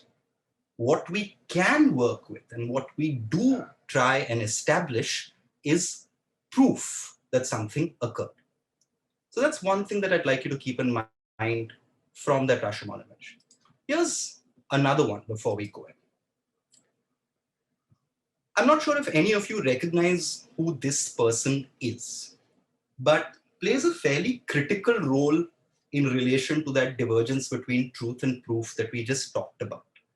This is somebody called James Fitzjames Stevens. And if you remember your evidence law, James Fitzjames Stevens was the draftsperson of the Indian Evidence Act of 1872, which continues to hold the field, whether or not it is electronic evidence, whether or not it is code, whether it is or not it is computer systems. The rules that James Stevens wrote down still apply when it comes to determining what is proof. And when I say James Stevens, I am not being flippant about it. Unlike most other legislation, and unlike the sort of processes that you see today, James Stevens sat down all by himself and wrote the entire Evidence Act by himself. So it's pretty much this one chappie who decided what sort of evidence rules will apply even today. But the shortcut that James Stevens took, knowing that there is a difference between truth and proof, is he didn't say you have to establish everything with utmost certainty. You can almost imagine James Stevens, Macaulay, and Maine, who were all hanging around in Calcutta at that time, a nudge and a wink and saying, forget about truth, let's just cook up this concept called beyond reasonable doubt. Because there's no way that we can actually arrive at the truth. The legal system, therefore, has clearly recognized this difference between truth and being able to arrive at proof. And we have found a way around that. So let's pick that up and look at how logical systems or computational systems try and address that particular divergence. As I said, the story goes way back, way before 99. There were these people called the Greeks who keep popping up in all sorts of academic discussions. And this gentleman with the shawl in the middle, of course, is Aristotle. Next to him is Plato. This, of course, is Descartes. And the reason he is important is because the sort of postulates and rules he laid down still govern the fundamentals of both mathematical theory as well as computational theory. So they came up with a system of analytical reasoning, and Aristotle was probably the first person who defined something called syllogisms. And they were of a nature of this order. Fairly tight reasoning. There's no room for error if you apply purely analytical reasoning. And therefore, you can conclude things such as Socrates is blue, which of course didn't make Socrates, who you see here hanging around with a bunch of young people, very happy. But this is the first time that you got an articulation of analytical reasoning through syllogistic logic. After that, pretty much nothing happens for about 1,000 years until you come to Baghdad, where this gentleman writes a book which talks about a way of sequencing decisions to solve problems. So this is a chap called Al-Khwarizmi, and he writes this book about these kind of rules. The name of the book is Al-Kitab al-Mukhtasar fi Hisab al-Jabra wal-Muqabla, from where you get the word algebra. And from Al-Khwarizmi, you get the word Al-Khwarizmi, algorithm. So between the Greeks and this chap here, 1,000 years pass, nothing much happens, but analytical reasoning is getting solidified. Now fast forward another 1,000 years or so, you're in Victorian England. These two people are important because this is where the current state of thinking about legal tech decided to stop. The two people that you see up on the left, there's this person called George Boole. And George Boole pretty much said, if then and or not, you can pretty much work with any kind of legal reasoning analytical reasoning using these words, and even wrote a book called The Laws of Thought. It's fairly presumptuous, but George Boole said that, look, you can do whatever you want with analytical reasoning using just these words. This is Victorian England. George Boole, to put matters in context, had never seen electricity or an incandescent light, but put down the rules that are still used in all computational reasoning today. His friend was Augustus de Morgan, who was the other person in that photo. Around the same time, perhaps a couple of decades later, you have this person called Charles Babbage, who decides to employ these rules and create a system. There is another person here, Ada Lovelace. She's important. I'll come to why. Babbage is the first person who says, can we build a machine that performs calculations on numbers without a human actually being involved? This has not been attempted previously. And his good friend, Ada Lovelace, says, why not? I can extend this beyond numbers and apply it to all symbolic systems. To put matters in perspective, language is a symbolic system. If you're working with words and language and rules, and you're trying to do so in an analytical fashion, you're still doing what Ada Lovelace talked about in Victorian England. The reason I say she's important is because, as you may know, she is regarded as the world's first computer programmer. However, all the other people that I'm talking about are men. I just did a rough count. Out of the 17 speakers that we've got for Consilience, and this is no reflection on the other people who are here, there is, by my count, there are 3 women out of these 17. There is potentially a 4th. I couldn't make out from the name whether that's a man or a woman, but there are 3 women. So here we go. What does that say about how we're looking at the future of law and technology in India? How are we talking about what life in a legal tech startup is like? And having been part of some of these, not Sachin's, I assure you, but having been part of other startups in India that are involved in the technology space, I can assure you, bro culture is a real thing. It is extremely toxic. And we're just doing ourselves a disservice by saying that we don't want 50% of the human population involved in law and technology. That said, we've got the world's first computer program. We built something called a difference engine. It works. All of that is exploited and put into great use by people like Alfred Neumann, who pretty much architected the basis for how computer hardware looks even today. And then, of course, it's Pride Month, and we can't talk about computing without Alan Turing, who laid down the fundamental rules of making these systems work. So, not to say that analytical reasoning and the sort of rules that reach their peak in Victorian England don't have a use. Of course they do. They've been taken forward many, many steps, and you can do all sorts of dramatic, wonderful things with them. This is where our understanding of legal tech, the similarities between tech and law, stop. I haven't met a single legal tech entrepreneur, perhaps I've met very few, who want to explore this question beyond that point. But here's what happened after Bull. Here's what happened after Babbage and Lovelace, right? You come up against this chap, Russell, who's pretty irritated with the fact that there are certain concepts in mathematics that you cannot prove. Russell has a problem with axioms, and this is happening perhaps 30 years after Boole, perhaps 15 years after Babbage. So lots of things are moving really fast. You think things are going fast now? Hey, that time it was a wild conceptual ride. So Russell gets together with this person called Alfred Whitehead, and they say, we're going to set about trying to prove all the axioms of mathematics. And they try and do that. And the starting point for them is, and here's another interesting word, paradoxes. They realize that you can create paradoxes in formal logic, and finding a solution to those paradoxes is not possible by applying the axioms, because the axioms themselves have no proof. And if you're interested, you can go and read up about Russell's Barber paradox, which explains the limitation of set theory, which at that time was the cutting edge in mathematical theory. And he demonstrates that set theory is not going to cut it. And so Whitehead and Russell get together, they create a new thing called the theory of types. For good measure, they write a book and they steal the name of Isaac Newton's book and call their book by the very same name, the Principia Mathematica. And they say, hey, we've proved all axioms. Mathematics is complete and consistent until 1932. This chap called Kurt Gödel strikes. For anyone who is interested in working with analytical reasoning, deductive reasoning, computing, technology, this is technology's greatest nemesis. This is the person who showed us that even a system like formal logic, analytical reasoning, deductive reasoning, mathematics, for God's sake, is incomplete. And the way that Gödel did this was by importing a paradox such as this single line statement into the system of mathematics. Because this statement cannot be proved using the axioms of mathematics.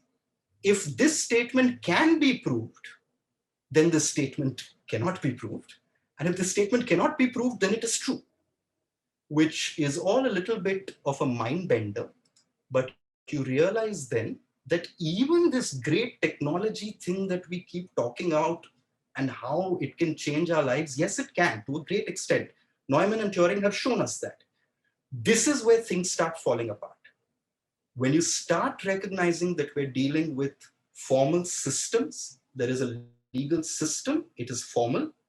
There is a formal logical system. There is a computational and a mathematical system. The belief that technology and mathematics and formal logic are complete and consistent is at the very least misguided and at worst dangerous. It isn't. There is proof of that concept now. And so therefore we have to ask ourselves, can law be understood purely through formal logic? If so, to what extent? Because hey, we've got the same problems. You want axioms? We've got tons of axioms. There's no proof for statements like this. They feel intuitively right, but there is no proof for an axiomatic statement such as this. You want paradoxes? Hey, we manufacture them left, right, and center. How do we find solutions around paradoxes like this?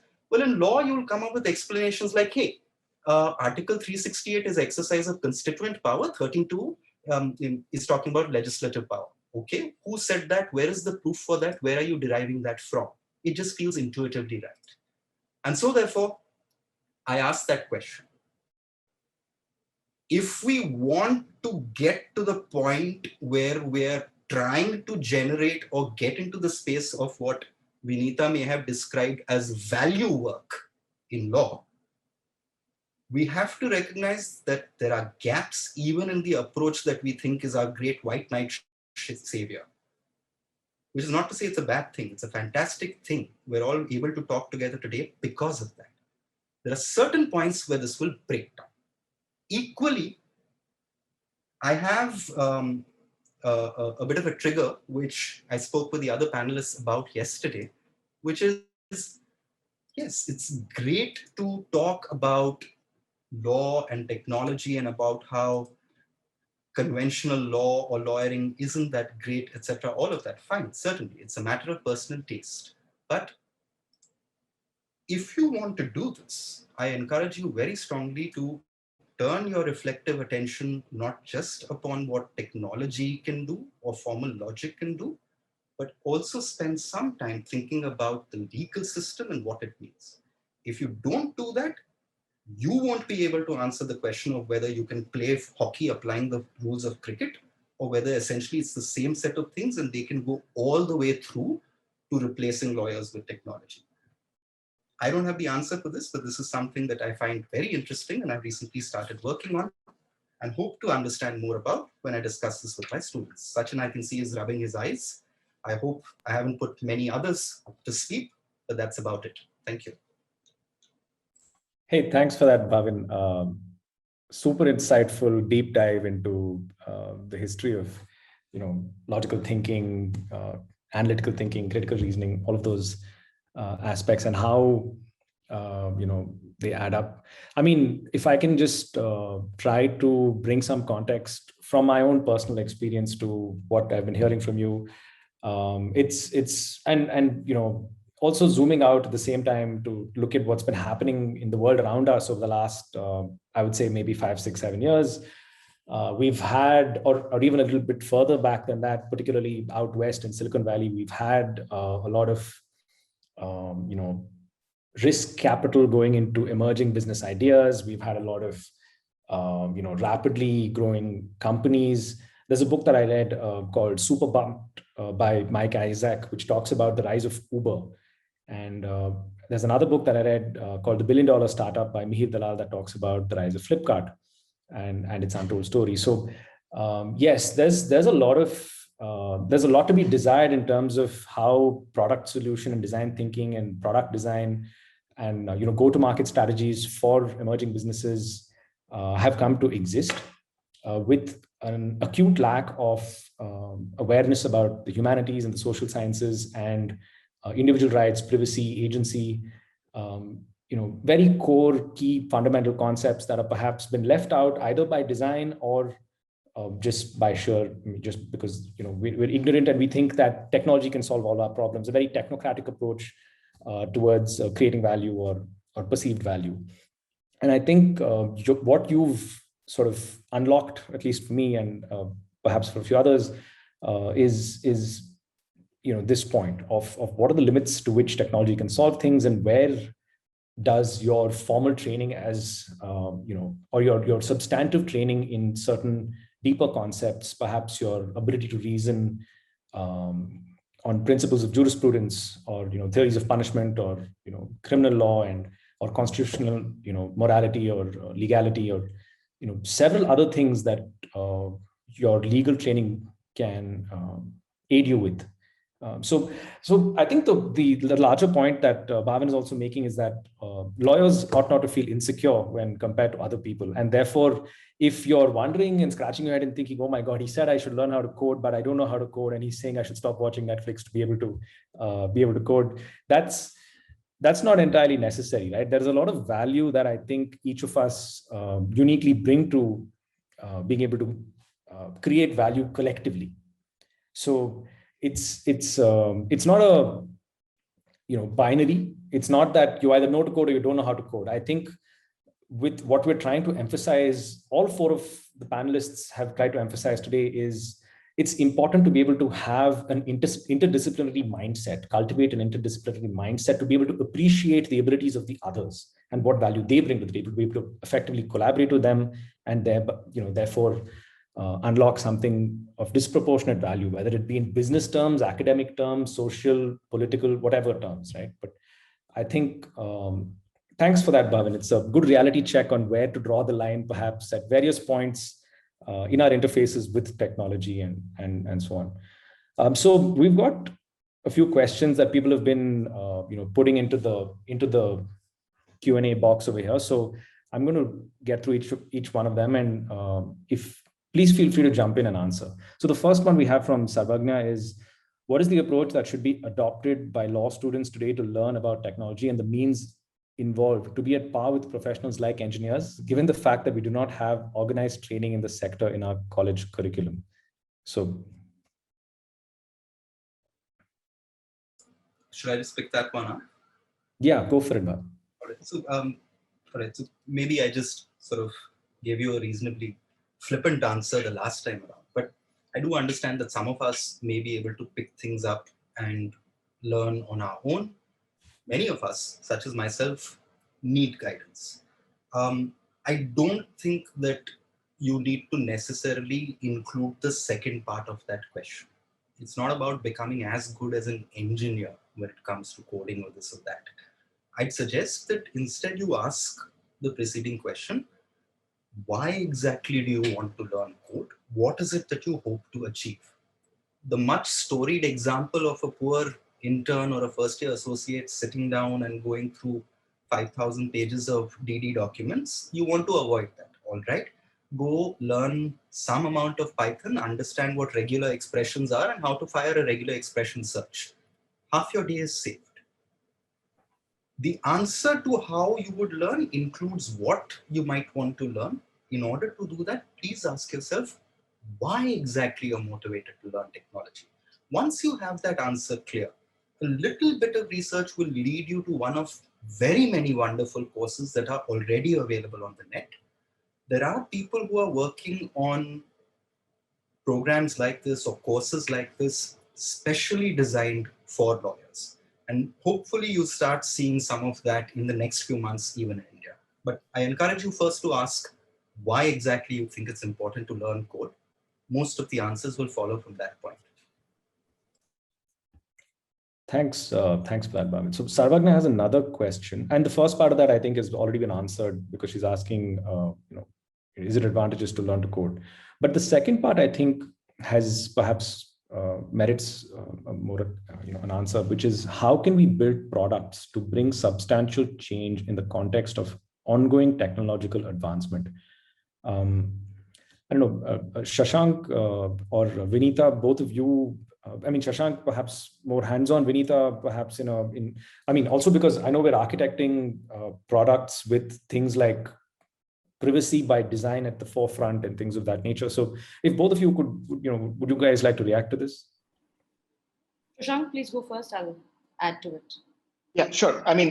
How can lawyers become creators? I think we are creators by virtue of what we do, create pieces of documents. But in the specific context of how do you build product? I think building product has two pieces of it. One is the entire ideation piece of what you try to do. And I think a bunch of us have spoken earlier on how law school prepares you for it.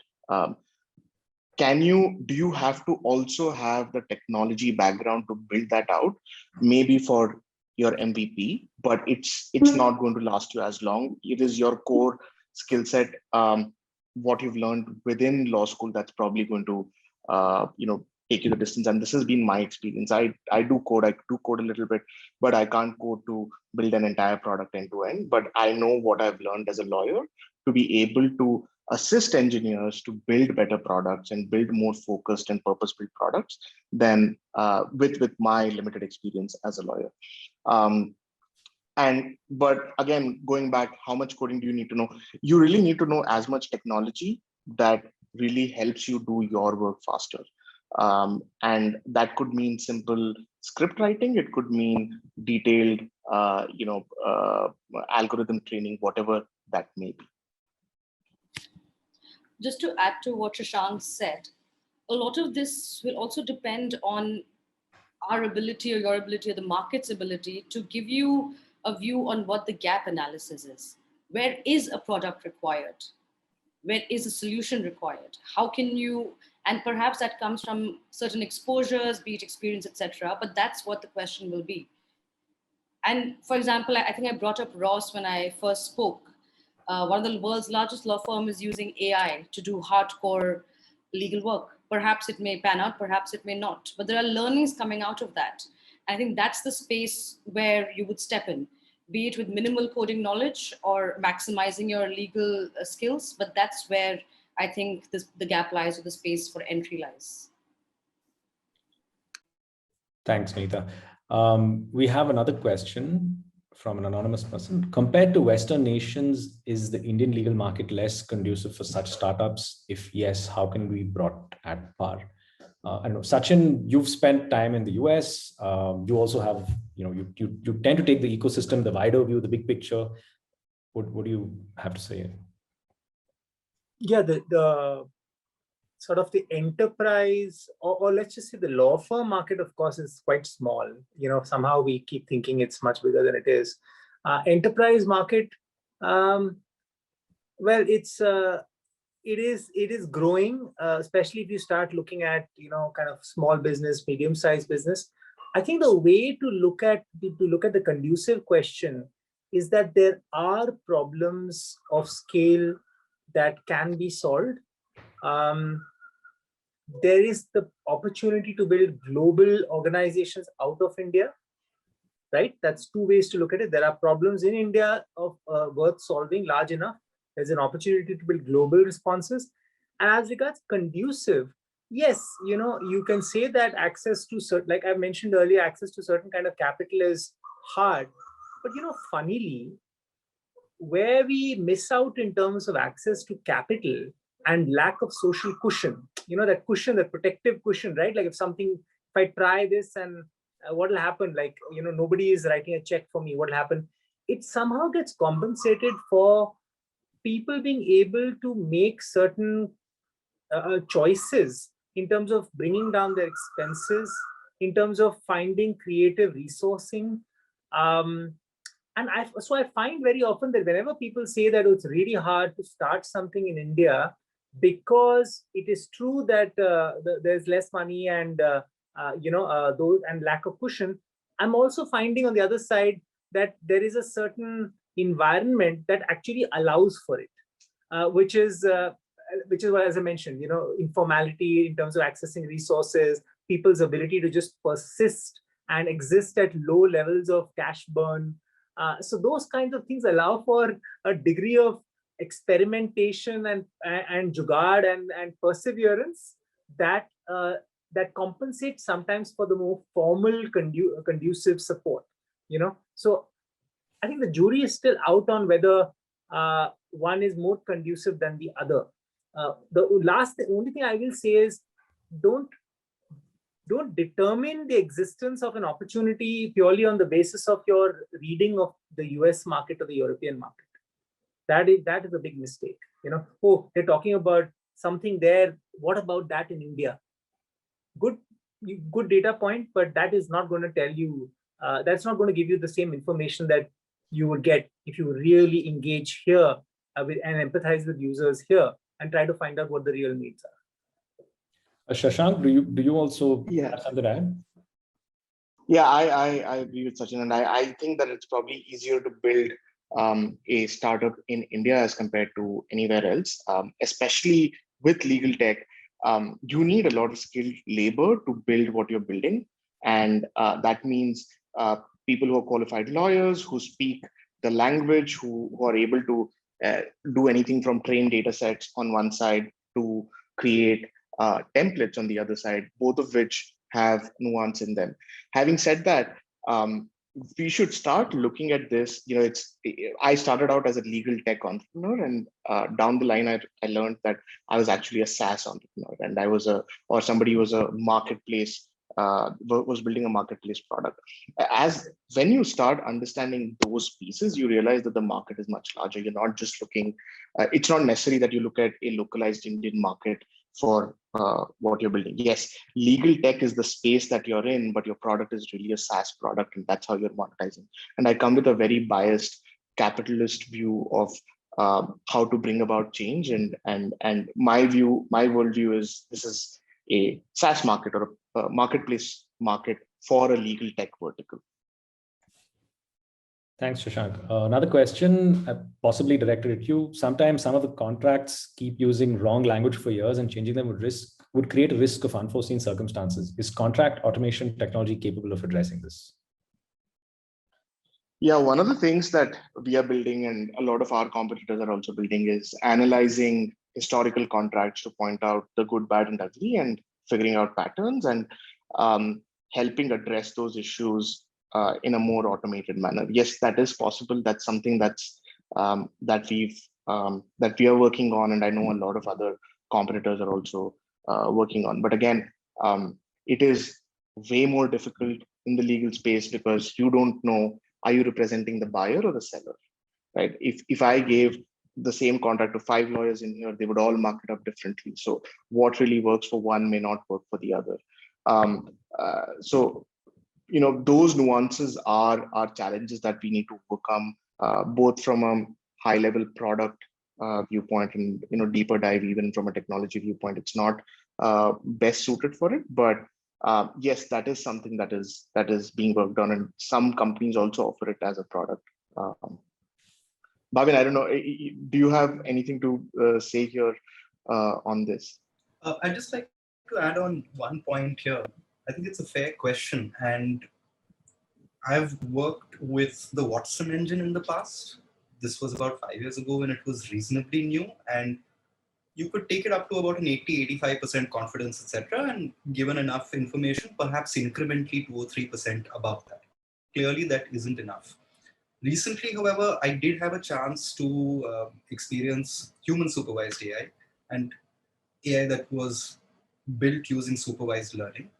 And I do have to say that currently what you got is quality that is probably at par with your average lawyer. You've got work that can be turned around faster.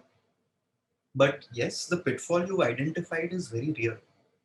If at the end of the day, the actual contract that governs your situation is terribly badly written, there's really nothing that an AI, etc., can do. The analysis will be imperfect. It will fall at a certain point.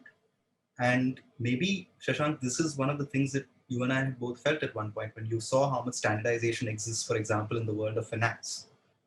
There is no such thing here. This is probably the only profession where people refuse to share templates.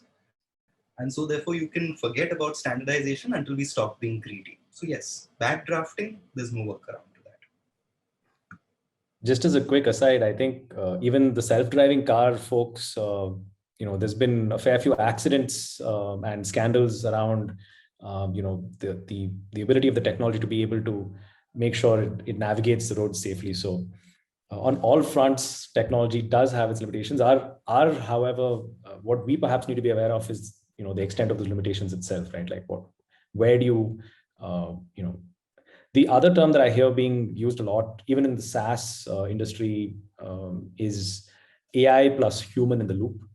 And one of the questions that I see here is, to what extent can such startups automate legal practice? Is their scope limited to repetitive tasks like reviewing contracts, or can they perform more analytical tasks like finding red herrings in due diligence, etc.? So the company I actually work for does this. We automate risk analysis, and you can do due diligence, but we don't ever advise that that can replace a human overseeing a machine learning driven scorecard of risk analysis. So we produce a scorecard for you, but then eventually somebody's got to take a look. And so we're running close to the end of our allocated 2 hours, and I'm sure we still have quite a few questions to go, so I'm going to become a little selective in what we go. Shashank, here's a quick one. Approximately how long is the gestation period of a legal tech startup? Are there any options to maintain financial stability in this period? Yeah, I learned this very late in life, but it's not just financial stability, it's also mental stability and physical stability to withstand repeated failures. There is no set gestation period. The question really relates to product market fit to an extent. We took nearly 2 years to get to that stage. I know that some of our predecessors took 5 years, but they're way ahead. So there is no set timeline. But one can expect that if within the first 18 to 24 months, you don't see the kind of traction that you're seeing, or some traction that you would want to see, then there is something that needs to undergo change, maybe at a product level, maybe just at the core idea stage itself. And it's time to pivot. Cool. There's a question around concerns around privacy and cybersecurity in startups. Vinita?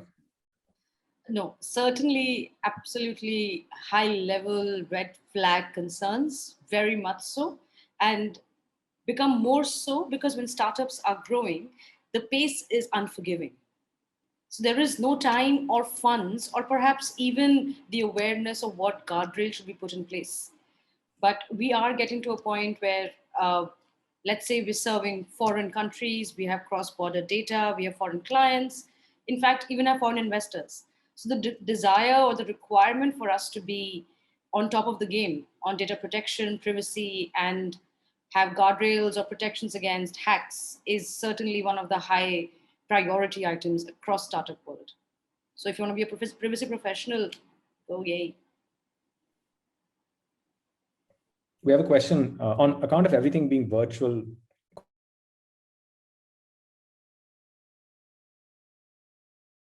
Nikhil, You're on mute. Oops, sorry. There's a question on COVID-19 affecting funding in startups. Or, there could be a surge of legal tech startups, but, funding could be an issue. Would Vinita, you have a fair understanding of, what funding looks like, or Shashank, you've raised money, so. Well, currently, I'll be very frank and this is again, me reading a lot of things in the recent past, that such kind of calamities are catalysts for a boom. So in all likelihood, funding will take a rise. We have, UC has seen a funding round very recently, but we're also a little far along in the game. So what it is like for players who are in the Series A in the early days, I wouldn't know, but there is incredible interest. I can tell you that. Shashank, are you seeing more interest from investors? Or, I don't know if that's confidential, definitely. But there's definitely more interest from investors, and I think the reason for more interest is growth. For some companies, COVID has really accelerated growth, especially if it involves remote working, collaboration, things that you could tap people on the shoulder and speak about earlier now is no longer possible. We sort of fall in that realm, and we've heard people say that it's become tougher, but it really depends on what you're working on. For us, growth was better than ever before. So we were, in that sense, we didn't experience it. Sachin, you do speak to a bunch of entrepreneurs on fundraising. What has your experience been here? Yeah, it's been everything that is in the proof of concept, those three buckets that I mentioned, the proof of concept and growth has doubled down, much more money available, more quicker turnaround times for deals and all that. On the idea side, stuff that again promises to digitize workflows and stuff has gone more seed capital available. That which is more experimental, like legal financing, insurance and all, that has whittled down. It's just like people saying, look, I have a fixed finite amount of money. I know this stuff is going to take off, so I'm going to put the money there. So we've seen some areas shrink, but by and large, we've seen quite an increase. Wherever it deals with digitization, automation, we've seen a significant increase.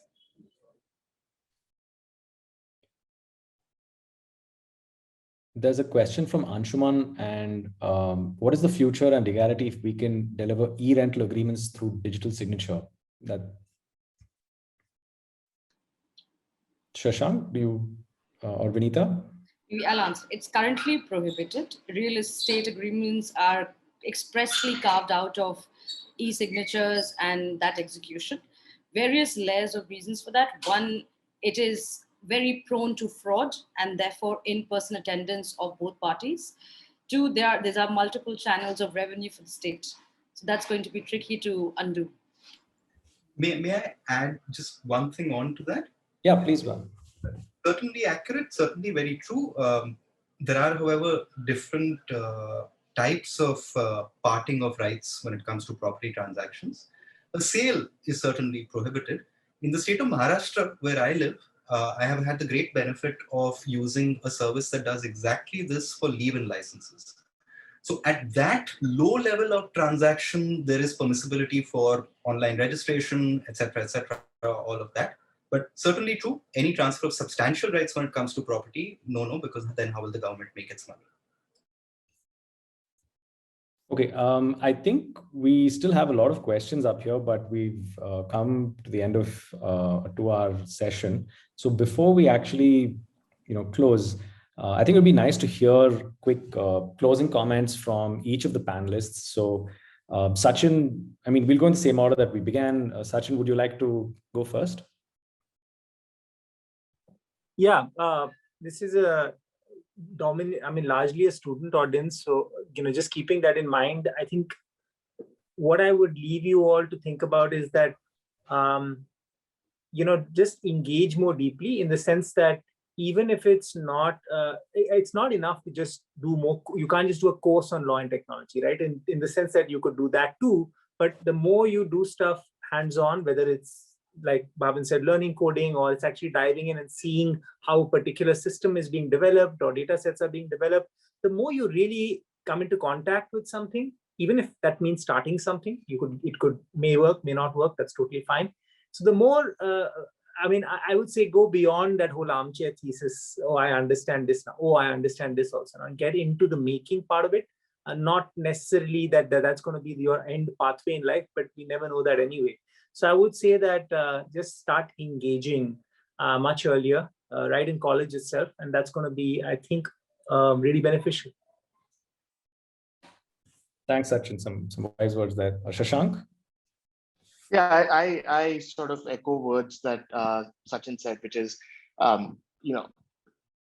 working with or working on a legal tech startup doesn't mean just taking up a course on coding, or it involves putting that to practice. Go work for startups, intern at startups, not necessarily legal tech startups. It could be pure technology startups as well. Just experience that, and keep a keen eye on focusing on what problems are and how how you are built to solve them. You don't need to build necessarily a legal tech startup just because you went to law school.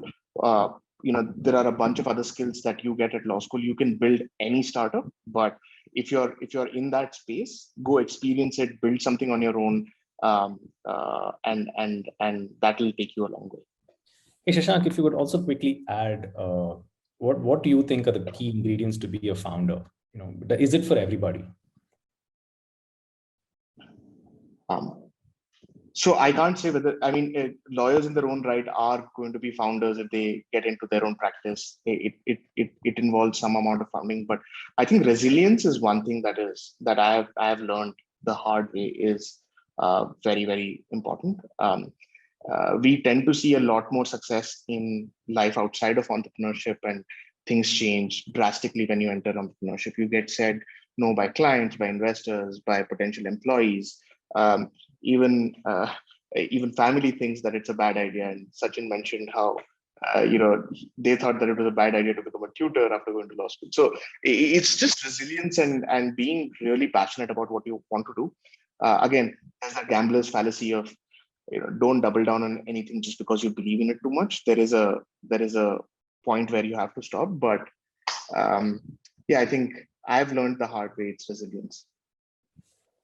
Thank you for that. Over to you, Vinita. Thanks. I think a few things which came out of this, and I'm grateful for the other panelists to bring those up, is we need to look at two ends of this equation. One is the first principles approach as to what is the problem, what are we trying to solve?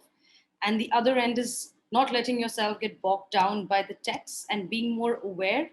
The more you're on top of these things, the more you put yourself out there, that's how you're going to get these ideas. And the familiarity which current curriculum doesn't provide to you, this might be the primary source to do so. So if you just keep your eye on that ball, if you're keen on this side of things, then that will take you quite far, I would believe. If you can also quickly just share a few thoughts on being a senior business leader in a large and growing company, in a well-funded startup, some lessons from there, please. No, I think if you look at a company where, as a client or an in-house lawyer, it's important that you study the system.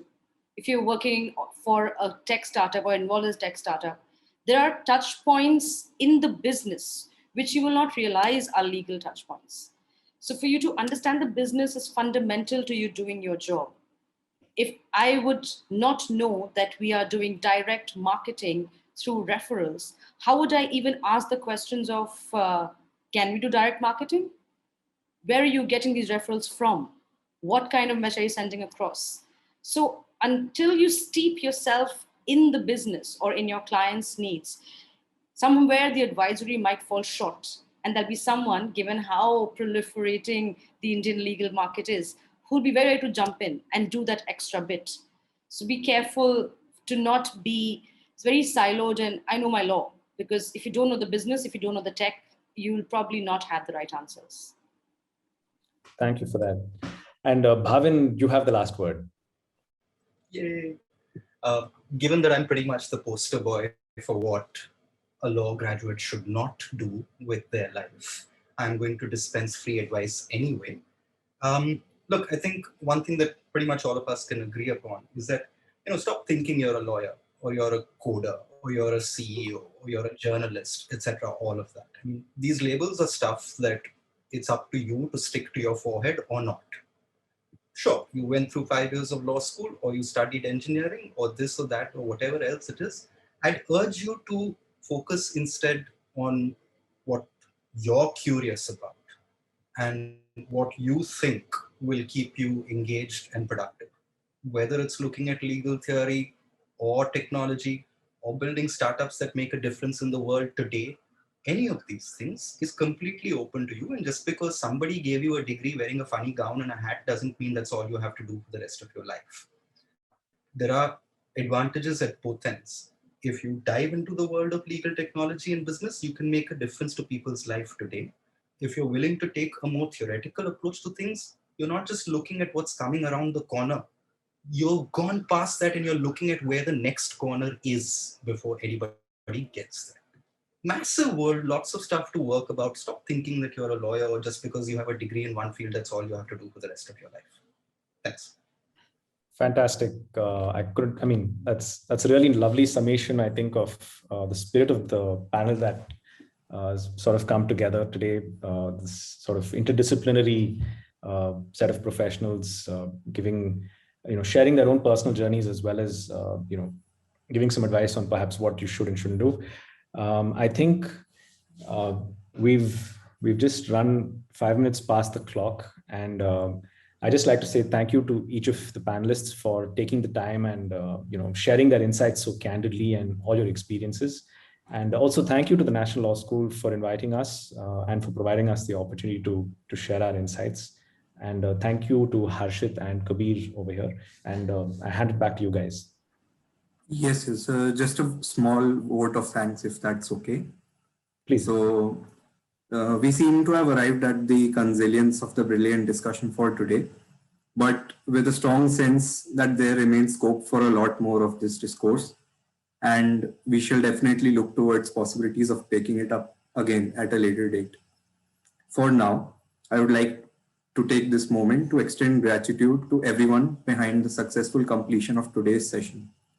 On behalf of myself and LTech, ACLA and NLSIU, I would like to thank our extremely learned panelists, Mr. Sachin Malhan, Ms. Vinita Varghese, Mr. Shashank Bijapur, and Mr. Bhavin Patel for their diverse and enriching insights, perspectives, and personal stories and journeys they shared with us in this discussion. I also thank Mr. Nikhil Kanikal for skillfully moderating and navigating the discussion and tying the various streams of thought together into one whole. This was indeed an unprecedented confluence of diverse approaches to the interface of law, technology, and business. While the session today answered a lot of our questions, it has also given us inspiration to wonder and marvel at what the future holds for us and how much still remains to be explored. I trust that it was an extremely worthwhile experience for all attending the event and hope it has inspired you to explore this multidisciplinary approach to the law and business through the use of code and other technological tools typically not part of the typical lawyer's toolbox. I would also like to thank our valued attendees who enriched and contributed to the discussion with their ingenious queries. Finally, allow me to remind you to kindly fill in the feedback forms which are accessible through the link in the chat so that we may incorporate your suggestions towards future events and also send across your certificates which are a token of our appreciation and a memento of the event. This was Kabir Jay, Joint Convener of LTech. Once again, I thank you all and look forward to seeing you in our concluding session tomorrow. Good evening.